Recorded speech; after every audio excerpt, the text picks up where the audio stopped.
Salut à tous, c'est François Rousseau.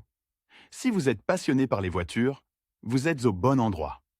Continuez à regarder, on va entrer dans le vif du Il fut sujet. un temps, pas si lointain, où l'idée même de l'autopartage semblait absurde. C'était à l'époque où les applications pour smartphone permettaient de trouver un véhicule à quelques pas de chez soi et de le louer. Pour se rendre au grand magasin de la banlieue. Par exemple, lorsque Zipcar a été fondée en 2000 en tant que société de covoiturage basée sur l'adhésion aux États-Unis, elle disposait de 4 voitures, toutes garées à Cambridge, dans le Massachusetts. Aujourd'hui, il dispose d'une flotte de 12 000 véhicules prêts à être utilisés en Amérique du Nord, en Europe et en Asie pour toutes personnes ayant besoin d'un déplacement rapide pouvant durer 1 heure seulement. Selon Suzanne Shaheen, co-directrice du Centre for Sustainable Transportation Research de l'Université de Californie à Berkeley, environ 900 000 Américains utilisent ces services de covoiturage, et pour cause. Entre le remboursement du prêt, l'assurance, le carburant et l'entretien, une voiture coûte en moyenne 9 122 $ par an. Pourtant, la plupart des véhicules restent inutilisés pendant la majeure partie de la journée. Qu'est-ce que l'autopartage? C'est pourquoi les personnes disposant de modes de transport alternatifs, comme les citadins et les étudiants, on commence à renoncer à l'achat d'une voiture au profit d'un abonnement à l'autopartage. Mais d'abord, il faut définir le fonctionnement de l'autopartage. Cela explique aussi pourquoi certains propriétaires sont prêts à confier leurs clés à des inconnus qui utilisent ces services. Si vous êtes prêt à essayer l'autopartage, voici ce qu'il faut savoir sur les avantages et les inconvénients de l'autopartage. En d'autres termes, l'autopartage est un secteur très concurrentiel qui peut également être très rentable. Pour démarrer une entreprise, vous devez décider d'un modèle d'entreprise, trouver un emplacement idéal et constituer votre flotte. Vous devez également vous conformer à toutes les exigences en matière d'assurance et de réglementation, telles que les permis d'exploitation. Avant de louer votre premier véhicule. Si vous pouvez assumer les risques liés à la création d'une entreprise pour les opérations quotidiennes, la location de voitures peut s'avérer très rentable. La flexibilité est un facteur important. Cela signifie qu'avec l'autopartage, vous pouvez commencer votre voyage à n'importe quelle heure du jour ou de la nuit, même si vous avez moins de 21 ans. À l'aide d'une application mobile ou d'Internet, il vous suffit de trouver la voiture disponible la plus proche, de passer votre carte de membre dans le pare-brise et voilà. Les portes s'ouvrent. Cela signifie que vous avez déjà vos clés et votre carte de crédit à l'intérieur pour faire le plein. Quelques minutes suffisent pour vous mettre en route. Certains services en Russie exigent que vous preniez et rendiez la voiture dans certaines stations. D'autres vous autorisent à la laisser près de votre destination si celle-ci se trouve dans la zone de service. Par exemple, certaines voitures d'autopartage peuvent être laissées dans les parkings municipaux des grandes villes et les centres régionaux. Comment s'inscrire soi-même à un service d'autopartage? Pour vous inscrire à un service d'autopartage, il vous suffit de choisir un fournisseur de services, de visiter son site web, de télécharger l'application et de saisir les données nécessaires. Après l'inscription, vous pourrez utiliser les services d'autopartage. Examinons de plus près l'auto-inscription et l'utilisation de l'autopartage. Pour commencer l'autopartage, étudiez le marché dans votre région. Déterminez où se trouvent tous les points de location de voitures dans votre région. Cherchez des endroits où vous pouvez installer votre entreprise. Une entreprise de location de voitures peut être compétitive, vous devez donc découvrir ce que les gens veulent et le mettre à leur disposition. Discutez avec des personnes et des entreprises pour déterminer qui pourrait bénéficier d'une entreprise de location de voitures. Par exemple, les entreprises de location de voitures situées à proximité des aéroports ont tendance à avoir beaucoup de succès. Vous pourrez peut-être ouvrir une franchise à l'aéroport, ou vous devrez peut-être l'installer ailleurs. Réfléchissez aux besoins de vos clients. Par exemple, si vous êtes dans une zone touristique, les gens peuvent louer des voitures coûteuses. Cela pourrait être une opportunité pour votre entreprise. Choisissez le type de location.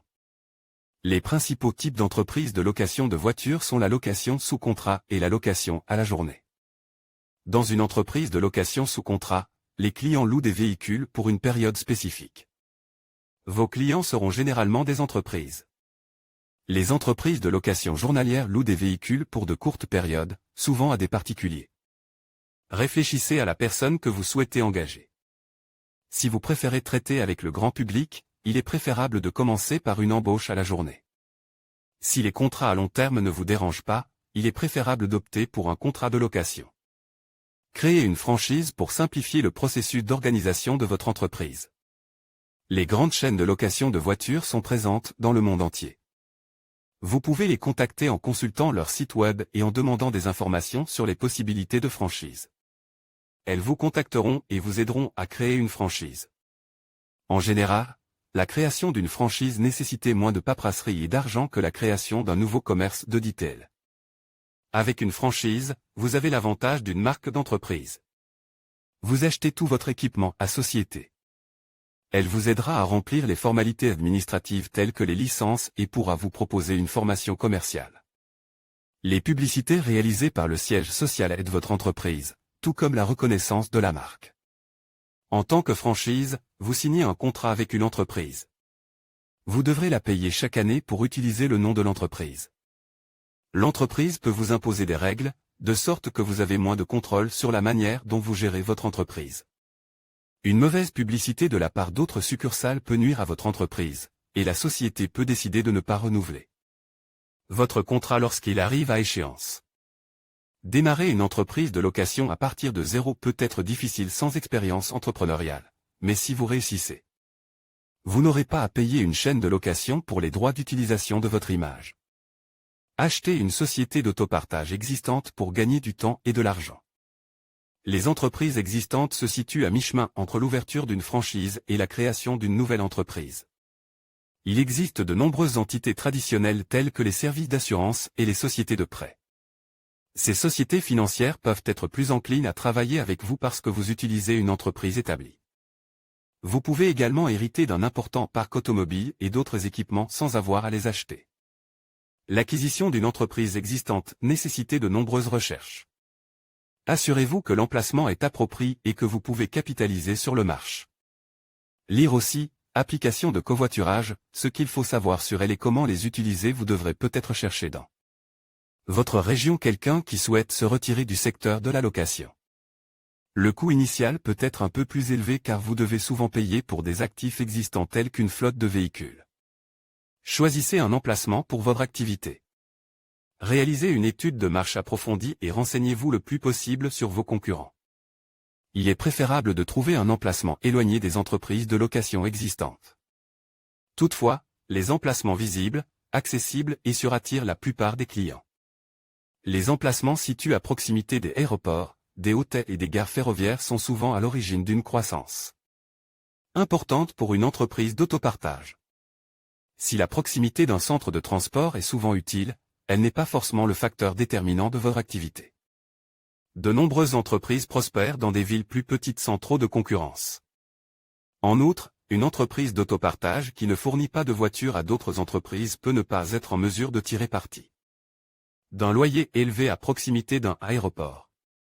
Si vous avez intention de lancer votre entreprise à proximité d'autres sociétés, proposez un service unique, comme la location une voiture de luxe qui n'est pas disponible ailleurs.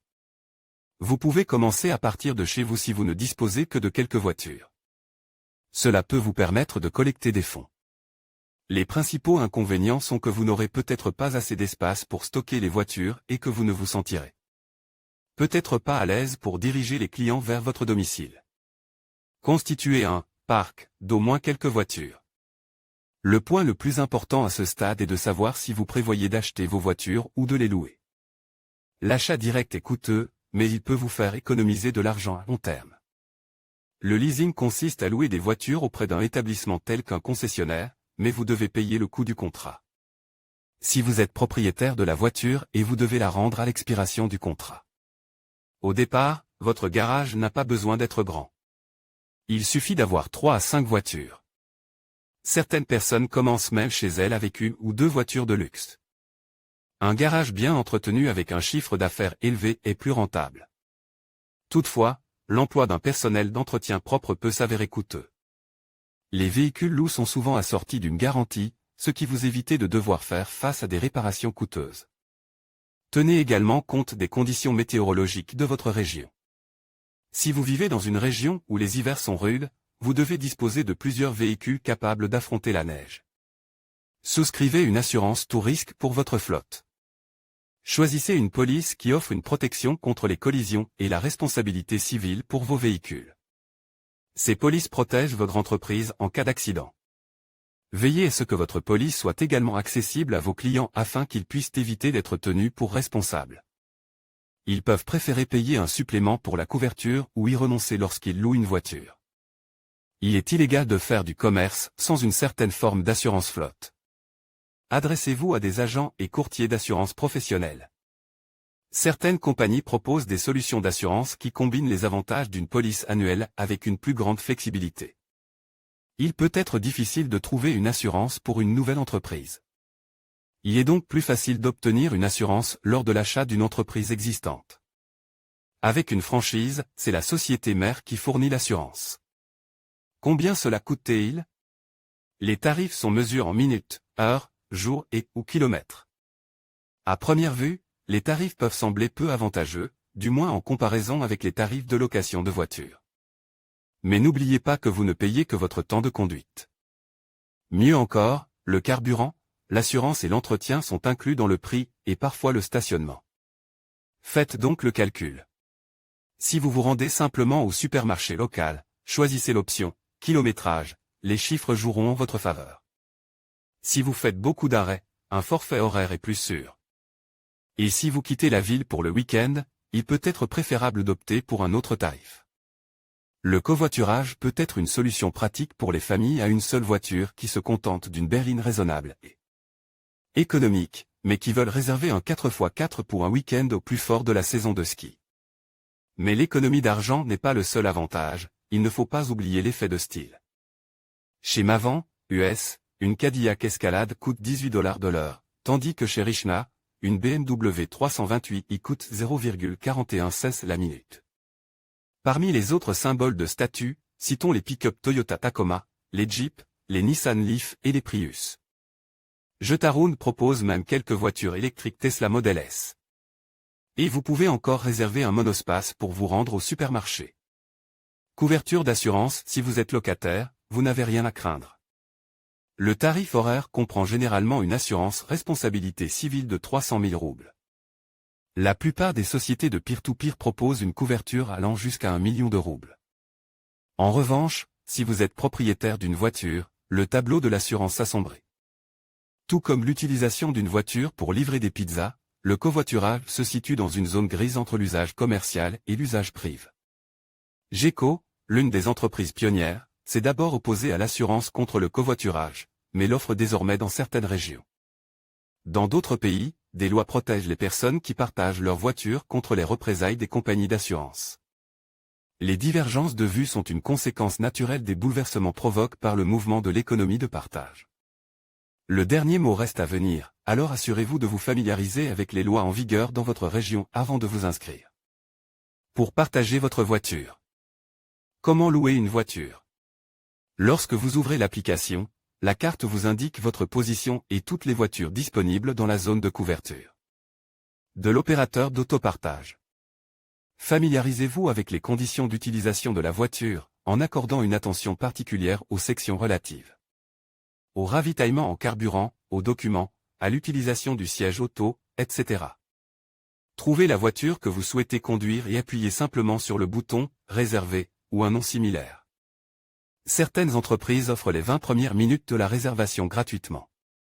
Sur le site web de la société, vous trouverez également des réponses à toutes les questions et règles supplémentaires, telles que l'expérience de conduite, les conditions et les documents, le droit de céder la voiture à un tiers, généralement interdit, le fait de voyager avec des enfants, lire aussi, signes de contamination des injecteurs et comment les rincer sur l'écran suivant, faites votre choix et cliquez sur « Confirmer ». Lorsque vous vous rapprochez de la voiture et que vous la voyez, faites glisser le bouton « Déverrouiller ». Saisissez votre code PIN dans l'application et vous êtes prêt à partir. Le paiement commence lorsque vous avez saisi votre code PIN. Pour démarrer la voiture, appuyez sur le frein, appuyez sur START Stop au volant ou sur la console centrale et enclenchez la vitesse. Ou vous pouvez laisser votre voiture. Vous pouvez laisser votre véhicule d'autopartage et le garer dans un parking public avec une limite de temps d'au moins 2 heures, selon l'opérateur d'autopartage. Si vous laissez votre véhicule d'autopartage en dehors de la zone de service, vous devez payer vous-même le stationnement. Veillez à vérifier le disque de stationnement à l'intérieur et à l'extérieur de la zone de l'opérateur d'autopartage. S'il indique une heure erronée ou ne fonctionne pas, veuillez appeler le centre d'assistance à la clientèle via l'application. Avant votre premier voyage, veillez à lire les règles de stationnement énoncées sur le site officiel de la société d'autopartage. Comment s'effectue le paiement? Le processus de paiement est généralement lié à votre banque et s'effectue via l'application mobile. Vous pouvez utiliser à la fois des cartes de crédit et de débit pour payer l'autopartage, mais les cartes de crédit sont recommandées. Lorsque vous commencez un trajet avec l'autopartage, un montant est réservé sur votre carte de paiement. Le montant réserve est la garantie du fournisseur de service qu'il y a des fonds sur la carte pour couvrir le coût du trajet. Utilisation d'une carte de crédit. Lorsque vous utilisez une carte de crédit comme mode de paiement, vous constaterez généralement que le montant total de votre voyage est débité 1 à 2 jours après la location. Entre la fin de la location et le moment où le montant est crédité sur votre compte bancaire, la banque vous accorde un crédit pour votre voyage. Utilisation d'une carte de débit. Une carte de débit ne permet de payer que jusqu'à concurrence du montant disponible sur le compte concerne. C'est la garantie de la banque contre les découverts. Un montant sera mis de côté sur votre carte de débit pour vérifier la disponibilité des fonds. Ce montant vous sera restitué au plus tard 30 jours après la location, mais entre-temps vous n'aurez pas accès à ces fonds. Il est préférable d'utiliser une carte Visa, Mastercard ou une carte de crédit pour votre compte dans l'application. Veuillez noter que le texte ci-dessus est une explication simplifiée de la différence entre les cartes de débit et les cartes de crédit. Ce que vous devez savoir pour utiliser le service d'autopartage de manière économique. Les villes ont rapidement défendu le concept car le covoiturage réduit le trafic. Chaque voiture partagée permet de retirer 15 véhicules privés de la circulation. De plus, les services d'autopartage ont tendance à utiliser des modèles plus récents, plus économes en carburant et moins polluants. Sans parler des technologies électriques et hybrides. Et comme les membres paient pour chaque trajet qu'ils effectuent, ils sont plus enclins à se déplacer à vélo ou en transport public lorsque c'est possible. Il est même prouvé que l'autopartage persuade les propriétaires de renoncer à 1 ou 2 véhicules. Parmi les 6281 familles qui ont participé à une enquête nord-américaine réalisée en 2008 par le Centre des transports de l'Université de Californie, le nombre de voitures passe de 2968 à 1507 après que l'expérience a été tentée. Cela représente une réduction de près de 50%. Les inconvénients. Bien sûr, il y a des compromis. Tout d'abord, vous devez décider à l'avance de la durée pendant laquelle vous souhaitez laisser votre voiture, ce qui rend difficile l'acceptation d'invitations à dîner de dernière minute lorsque vous rendez visite à des amis. En fait, il vaut la peine d'ajouter 1 heure à votre réservation au cas où vous seriez pris dans les embouteillages près de votre destination. Les pénalités en cas de retard sont assez élevées. Et comme la plupart des services fonctionnent selon le principe de l'honneur, vous vous retrouverez parfois avec un réservoir d'essence vide ou des sièges couverts de poils de chien. Néanmoins, les évaluations en ligne permettent de contrôler les loueurs et les propriétaires irresponsables. Il peut également être difficile d'utiliser un service de voiturier avec ces véhicules, car il n'y a souvent pas de clé et les véhicules ne sont utilisés que par le biais d'une application sur le téléphone du conducteur. Les experts conseillent d'examiner attentivement le contrat ou la section FAQ sur le site web ou l'application de l'entreprise. Enfin, ne vous attendez pas à trouver une voiture qui vous attend au début du week-end et pendant les grands jours fériés, ni aux heures de pointe, d'ailleurs. Comme vos collègues désemparés, vous risquez de vous retrouver à prendre le bus aux heures de pointe. Prochain arrêt. L'année dernière, les services de covoiturage se sont étendus à un marché encore plus attrayant, les aéroports du pays, où les sociétés de location de voitures réalisent près de la moitié de leurs 25 milliards de dollars de chiffre d'affaires annuel. C'est une démarche évidente. Les aéroports sont remplis de passagers qui arrivent à la recherche d'un véhicule et de voyageurs qui partent et qui ont besoin d'un parking. Si l'on relie les deux, la vie devient beaucoup plus facile et les consommateurs économisent de l'argent. Turo et Zipcar sont actuellement disponibles dans certains aéroports, mais les sociétés de location de voitures établies ne sont pas ravies. Flatcar, un des premiers services de covoiturage disponibles dans les aéroports, a été racheté par Mercedes-Benz il y a quelques années et a cessé ses activités dans les aéroports en raison de difficultés réglementaires. Les tarifs et les frais d'adhésion varient d'une entreprise à l'autre, tout comme les voitures. Dans un programme d'égal à égal, vous conduisez en fait la voiture de quelqu'un d'autre. Les programmes d'entreprise gèrent une flotte de location interne.